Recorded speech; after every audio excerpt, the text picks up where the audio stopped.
দেওয়ার ঝামেলা ছাড়াই একদম গাছ থেকে টাটকা টাটকা জলপাই পেরে আচার বানিয়ে ফেললাম এত সহজে। ওয়ালাইকুম, হ্যালো এভরিওয়ান, সবাই কেমন আছেন? ঠিক আপনাদের ভাই আর আমার ভাই বড় বাঁশ নিয়ে ঝাঁকাঝাঁকি করছে আর নিচে পড়ছে, আর আমি কুড়িয়ে কুড়িয়ে নিচ্ছি। ঘাসও ছিল সবুজ, জলপাইও সবুজ, খুঁজে পেতে যে এত প্রবলেম হচ্ছিল, টুনটুনি পাখিও আমার খুঁজছিল।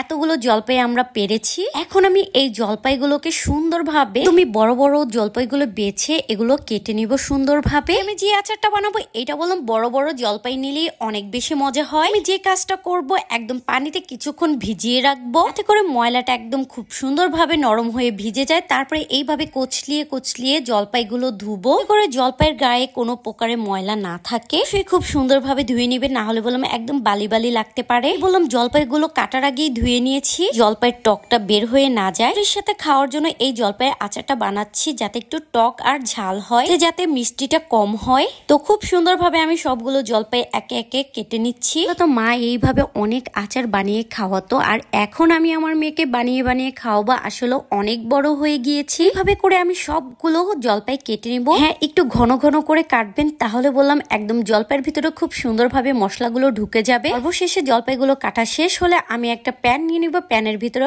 অনেক বেশি করে সরিষার তেল দিয়ে দিব। জলপাইটি তেলের ভিতরে ডুবে থাকে আর দীর্ঘদিন ভালো থাকে। আর পরপরে আমি তেজপাতা দিয়ে দিব, তারপরে কিছু আস্ত পাঁচফোড়ন দিয়ে দেব, করে আচার থেকে খুব সুন্দর একটা স্মেল আসে। আরো দিয়ে দিব শুকনো মরিচ, ঝালটা আপনারা আপনাদের পছন্দ মতো দিয়ে দিবেন। আমি এটা একটু ঝাল বানাবো। আর এখন দিয়ে দিব রসুনের কোয়া, একদমই দেশি আস্ত রসুনের কোয়া আমি 2 মুঠ দিয়ে দিয়েছি, একদম বেশি করে। গরম ভাত বা খিচুড়ির সাথে খেতে একদম দারুণ লাগে। এইদিকে দেখেন তেলগুলো বললাম একটু ফুলে ফুলে উঠছে, ওইদিকে আমি ভালোভাবে নাড়াচাড়া করছি। আর এই দেখেন কত সুন্দরভাবে সবগুলো ঘুরিয়ে ঘুরিয়ে আমি কেটে নিয়েছি। বেশি বেশি করে কাটা দিয়েছি যাতে করে মশলাগুলো খুব ভালোভাবে ভিতরে ঢুকে যায় আর খেতেও দারুণ লাগে। এটাগুলো ভালোভাবে ফোড়ন ওঠার সাথে সাথে আমি সুন্দরভাবে এই জলপাইগুলো ঢেলে দিব। বললাম একদমই কাঁচা জলপাই, পাকা জলপাই দিয়ে বললাম এই আচারটা একদমই ভালো লাগে না। তো এখন আমি সরিষা বাটা দিয়ে দিব, সাদা সরিষা বাটা 2 চামচ। তারপরে ভালোভাবে আমি একদম সবগুলো জলপাইয়ের গায়ে মিশিয়ে নেব সরিষাটা ভালোভাবে। এটা সুন্দর একটা রং আসার জন্য একটু হলুদ দিয়ে দিব। বলতে চাচ্ছিলাম যে হলুদের গুঁড়োটা, তারপরে একটু মরিচের গুঁড়া দিয়ে দিব, আপনারা আপনাদের ঝাল মতো দিয়ে দিবেন। এদিকে আমি মরিচের গুঁড়াটা একদমই কম দিয়ে দিয়েছি। এখন আমি আচারের ভিতরে গরম মশলার গুঁড়া দিব 1 চামচ, আর দিয়ে দিব জিরার গুঁড়া 1 চামচ, আরো দিয়ে দিব স্বাদ মতো লবণ। লবণটা আপনারা আপনাদের আন্দাজ অনুযায়ী দিয়ে দিবেন। বললাম একদমই পাকা রাঁধুনি না, আমি যতটুকু পারি ততটুকুই শেয়ার করছি। আরো দিয়ে দিবেন আদা রসুনের পেস্ট। আমি দিয়ে দেবো একদম টাটকা কাঁচা মরিচ।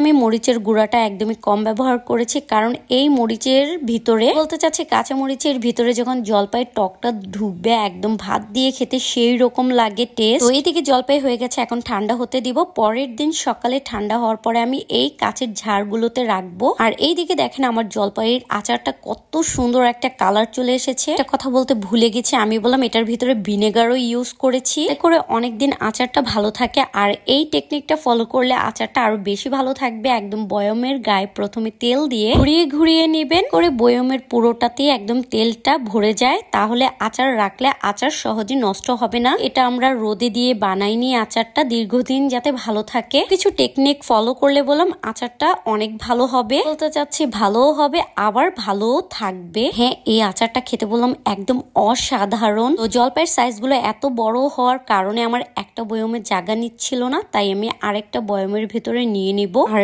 এই বয়মের ভিতরে সেম প্রসেসে আমি তেল দিয়ে দিব, তারপরে আমি আচারগুলো ভরে নিব। হ্যাঁ, আরেকটা জিনিস ফলো করবেন যাতে তেলের ভিতরে আচারটা একদমই ডুবে থাকে। তো টেনটেনা পাচ্ছেন আমার একদম তেলের ভিতরে আচারগুলো ডুবে টইটম্বর হয়ে আছে। তো আমার ভিডিওটা কেমন লেগেছে অবশ্যই কমেন্ট করে জানাবেন। এরকম নতুন নতুন ভিডিও দেখার জন্য আমার ফেসবুক পেজটি ফলো করে দিবেন। ভালো থাকবেন।